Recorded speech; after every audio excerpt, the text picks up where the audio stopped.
Hey guys, this one is a little bit different than my standard videos for preset packs because this one is about a new app I've developed called Samplework. I created this app to cover my own needs regarding sample processing in different ways. For now it supports two modes. One is a format mode and the second one is the mapping mode. I will give you a bit of a context about how I work with samples so you understand my use case better. So let's say I have a session where I export some sounds from Serum. So let's just create some samples from these presets. So I have this loop. Yeah, so it was warped. Doesn't really matter. Let's take some other one.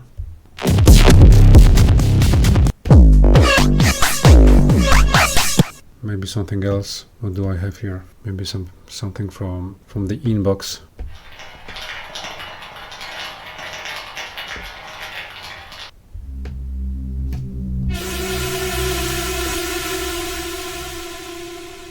Okay, so I have these four samples. Let's hear them.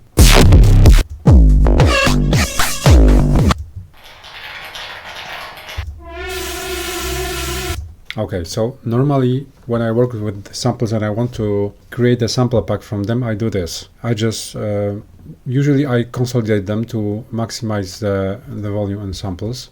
So normally I will take those. So I will take the quieter ones and consolidate each one to normalize them. And then when I have a normalized set of sounds, I will crop them.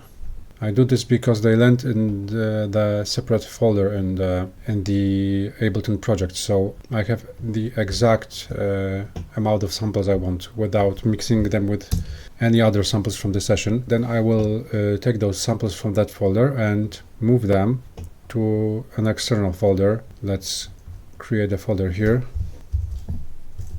called temp, for example. Yeah. So I have this set of samples I created in Ableton, and before I used my custom shortcuts and Python script to process the names of the samples and format them as I want. But this is where my new app comes in. Instead of running a bunch of separate scripts for processing and formatting those samples, I basically now use the app to do this for me. So you can just drag the folder. I will remove this one. You can drag the folder into the app. It will say what kind of folders are loaded currently for processing, and you continue to format. There's also a checkbox here that allows you to scan subfolders recursively, so all of the samples from the subfolders in the structure and the folder will be processed. So let's go to continue to format, and this is the format page that shows how the samples will be formatted by the app. Here's the original file name, and here is the file name that will be created after the processing is done. So currently my convention is as follows. You can see it here. This is the format I'm using for formatting all my samples. You can read about my sample convention in detail on my website at spektralisk.com/resources. It's also available in my newsletter, so if you want that with a bunch of other resources, you can subscribe. So these are the required fields: artist, pack, category, and these are the optional fields in the file name. Usually these are created automatically from processing sample names, and some are filled with the fields that you set here. So for example, let's set my name. Let's call the pack. Usually the pack is derived is created as a shortcut from the folder name. We can change the name, of course, if we want. So we can call it Serum test, for example. And category, you can set one of these predefined categories for now. We can call it syn for synth. And at any moment you can see what the resulting file will be from this formatting. So artist name, TMP, syn, note derived from the from the file name, this one, and the name of the preset. As you can see, the dates that are created in Ableton will be removed. That is what my previous scripts are also doing. Also, any kind of freeze names in parentheses also will be removed. So this is a cleanup part. This formatting is all about cleaning and formatting samples according to my convention. Once you're happy with the settings, you can begin formatting. Also, worth mentioning, if you have more folders to process, these will be available here, and you can override some settings per folder. I will show that later when we will process multiple folders at once. This folder currently has these samples, and watch what happens with the files when I click Format All. Okay, he's asking me to confirm the change. Once I confirm, this will be updated to this format. And you can already see here are the resulting files from Serum. Let's hear them again.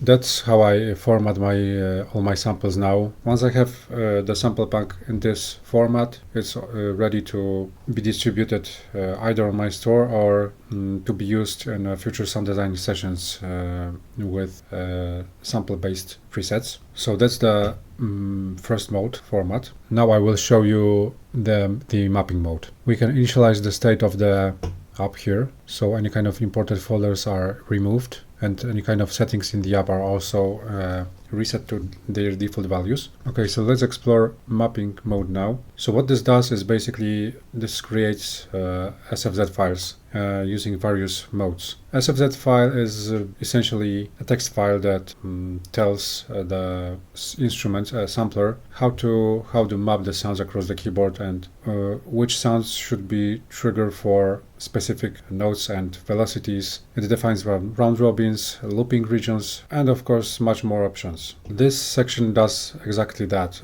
I needed this for my previous preset pack called District, where I mapped samples across the keyboard and velocities in different ways for using Serum.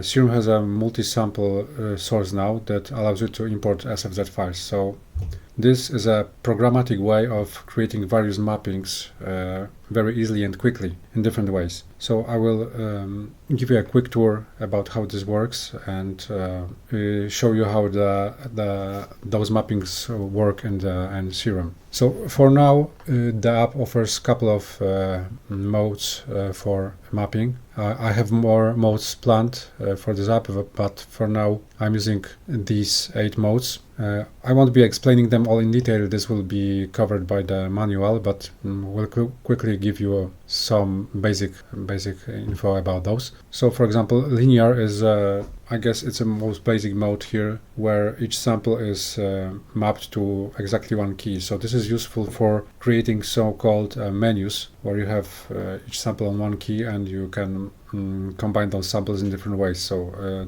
this is very much popular with contact instruments. Some of the contact instruments offer these presets called the menus, where you have different sounds or the same sound spread over the keyboard. Chromatic menu is very similar to linear, but it's pitch aware, so it tries to. It's not guessing the pitch, but it's deriving the pitch from the file name. So if there's no pitch information in the file name, it won't map correctly. So this works based on the file names. So what this does is it puts the sound on the correct key based on the note information in the file name. If it doesn't have that note, it will put them in the so-called unkeyed block at the side of the keyboard. Any kind of samples that compete for the same key will be spread to the other notes and pitch corrected by making an offset on the pitch in the mapping. You can read in detail about this in the manual. So basically, the pitch correction works in a couple of modes in this way. Random palette will take selection of samples from your set and spread them randomly across the keyboard. These two modes are especially interesting because they allow you to create so-called temporal grids, which means that the sample is sliced in equal intervals, and those slices are put either on separate keys or separate velocity intervals. This one spreads the same sample across the keys, so each key is a separate temporal slice of the sample, and different velocity intervals trigger different samples. And this is inverted, so each key holds a unique sample, and each velocity interval holds a specific temporal slice of the sample. So you can configure that in detail here. So you can see that you can set how many velocity slices you want, and likewise here you can set how many temporal keys you want to have for the sample. So basically this means 12 slices for the sound. There's much more options depending on which mode you choose to process your samples with. I won't go into details on all options because all of this is explained in detail in the manual. So maybe let's try to actually use it, and you will see this in action. Let's start with the linear mode because it's the most simple one. So we have to go back to the source, and we can take one of the packs for processing. I have these soundscapes from Trees pack. Let's hear them.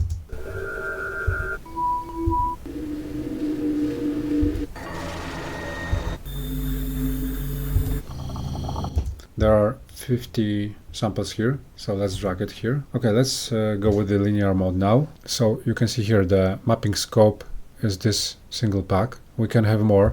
I will show you quickly how this looks when I import the second one. For example, Annihilator Alpha. Let's drag this in. So now we have 2 folders for processing. When I go to the mapping page, I can now select either Alpha here, or the soundscapes, or all packs together combined.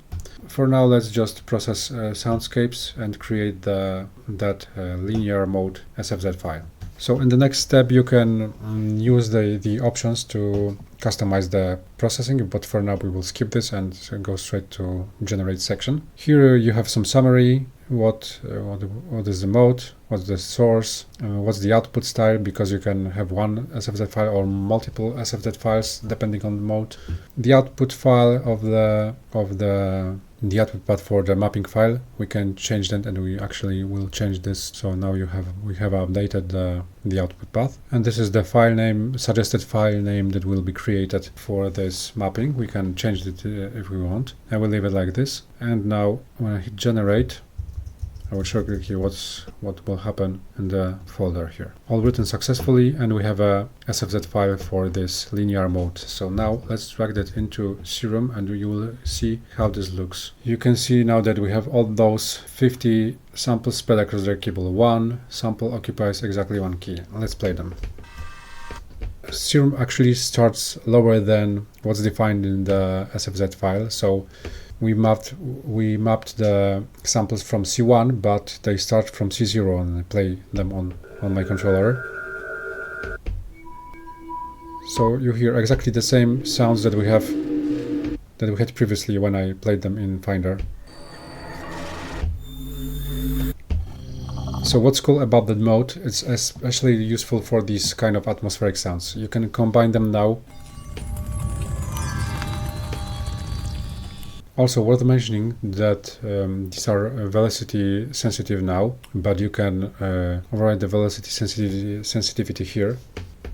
By reducing this parameter down, they are basically played on full velocity now. It's also possible to set this parameter directly in this SFZ file. I have an option here called amp vel tract, so you can set that option here if you want.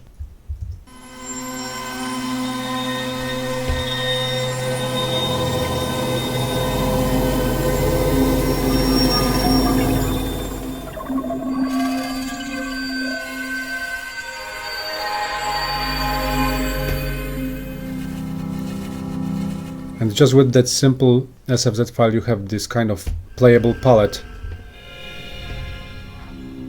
which allows you to combine sounds into different clusters.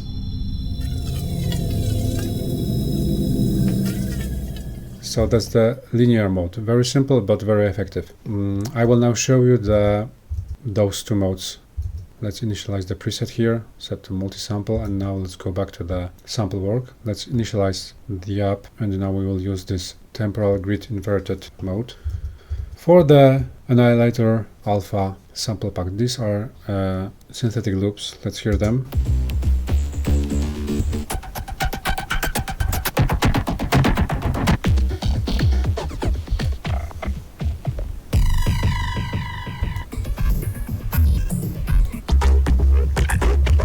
We can format them again. Let's change this. So Annihilator Alpha is loaded. We continue to format. Category, let's set sim, and 50 files will be renamed to this format. As you can see, this is my old notation for BPM. Later I changed it to explicit BPM, so any kind of occurrence like this will be converted to this. Note is preserved, name is preserved.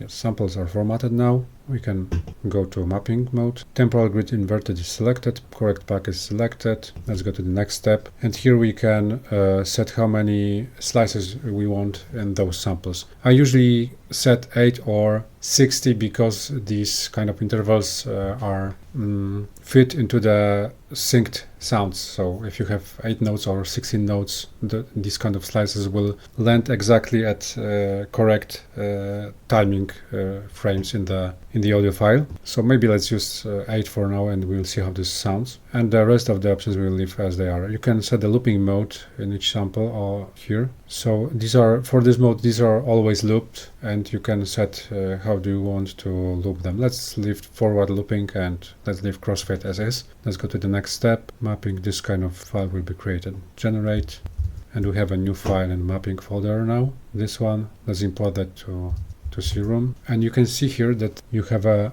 this XY grid now. Each column is different sample. Velocity regions are different temporal slices in the file.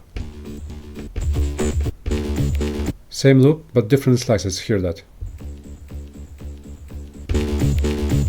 Exactly looped. To make sure they are playing correctly in sync with the tempo, we have to set the correct BPM in your host, because these were rendered at 120 BPM as far as I remember. Yeah.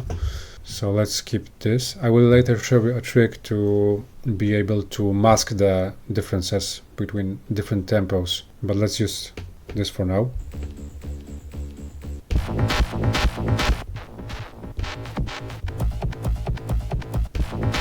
So you can clearly hear that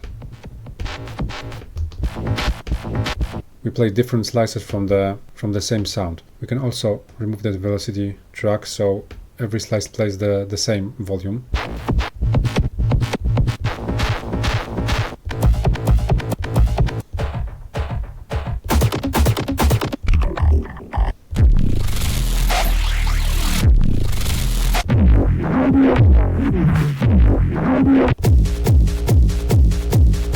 If you would like to pitch the sound, but the same note still triggers it, you can do this with the scores control. So for example, setting to -12 will slow down the sound by half.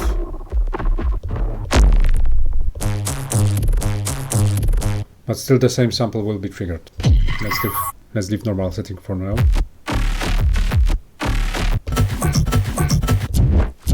Now there's a very useful trick here with those kind of mapping modes. When you enable an ARP, each note is retriggered, but you have the possibility to manipulate the velocity with Arpeggiator. So you can use this setting to change the slice of the sample with this target knob.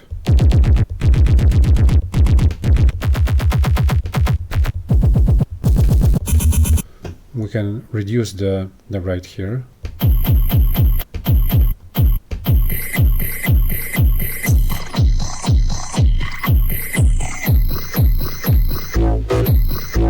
And now when you combine the different keys, you have a new pattern.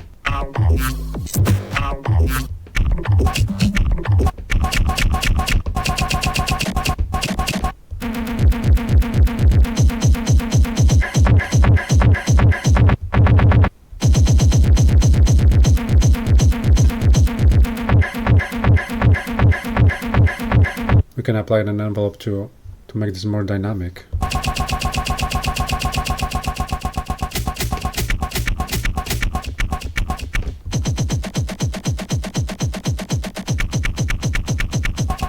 There's also override setting here, so you can change override the envelope that is set in a SZ file for each sample. So this one will be applied for all the samples in the mapping.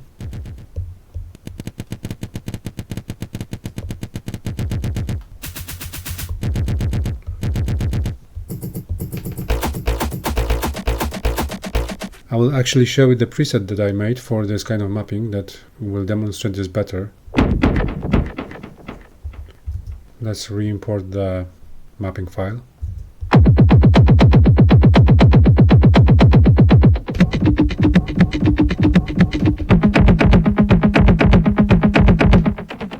Let's increase the tempo and I will show you the trick that I was talking about earlier.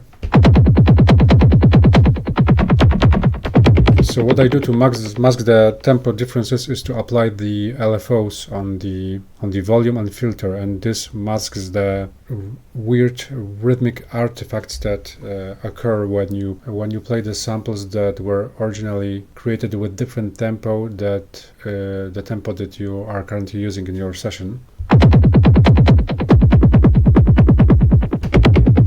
You can clearly see there's no any kind of artifacts here. It doesn't always work, but for this kind of preset and this kind of mapping, it seems to work fine now. It's this pulsar setting that applies this LFO on the levels and filters.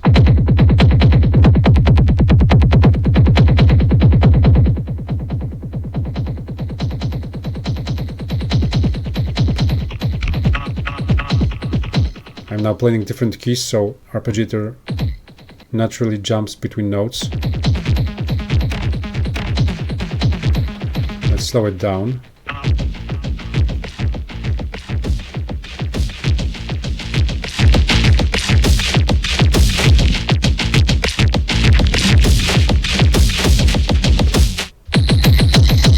We can go to the ARP section and change the rate. And here you can see this is the module I was talking about earlier. Here in this preset I'm modulating the target with the random modulator, as far as I remember. No, here I actually modulating this with two LFOs. Okay, so LFOs are creating the patterns on the velocity. So one LFO controls the velocity and the second one also controls the velocity, and the depth of those two LFOs are controlled with this pattern knob.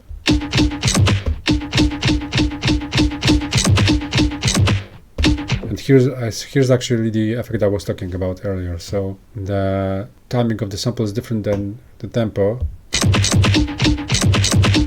and it sounds weird. Let's bring it up. Also a little bit weird because probably sample has some weird rhythmic pattern in it. This one is better.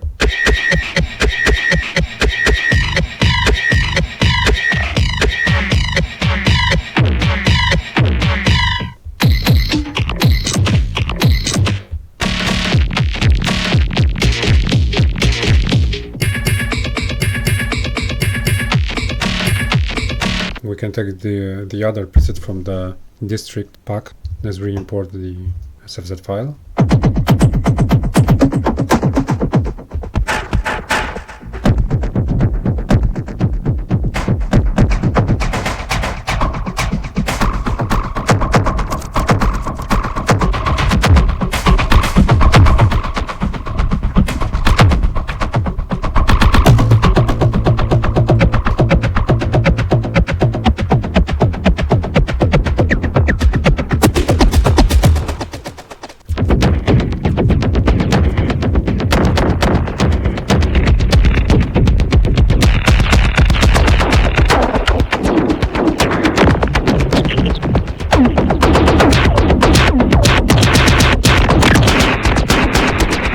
This one is quite interesting from the district pack that allows you to draw different patterns on the XY grid in those two macros.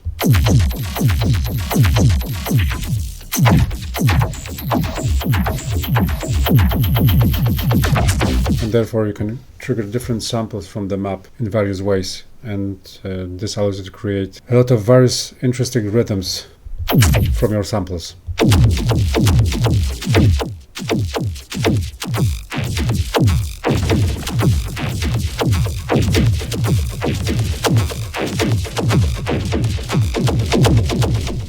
Here's the another preset that I created with the Temporal Grid Inverted mode with the other sample pack. Different samples on keys and different slices on velocities. So let's take one loop. And with target I'm selecting different temporal slices from the sample.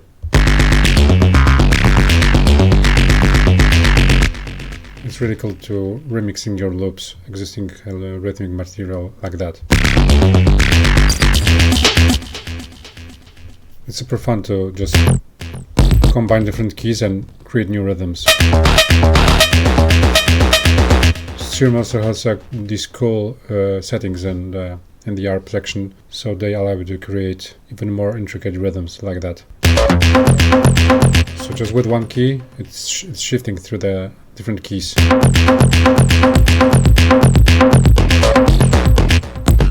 And if you add more keys yourself, oh my god, it's even more cool. And that slice with that.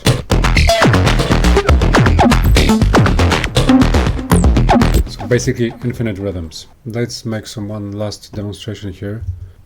I have this small pack of impacts. As you can see, these are also created with Serum, so I can take this folder, drag it again here, and here I will show the thing that I mentioned previously. When you have more folders in the source, they are all listed here, and you can see every section for each folder, what will happen with the files in that folders. And you can override the global settings defined here per each folder, so this will be named accordingly. So by default I have selected the scene category here, but I can, for example, use impact here for those trailers. I can also exclude the one folder from processing, so I will process only the trailer hits here. So let's process those. As you can see, I have this experimental feature here called auto rename weak unique names. So it will take these names you have here and replace them with auto-generated names. Some will be left fine as they are because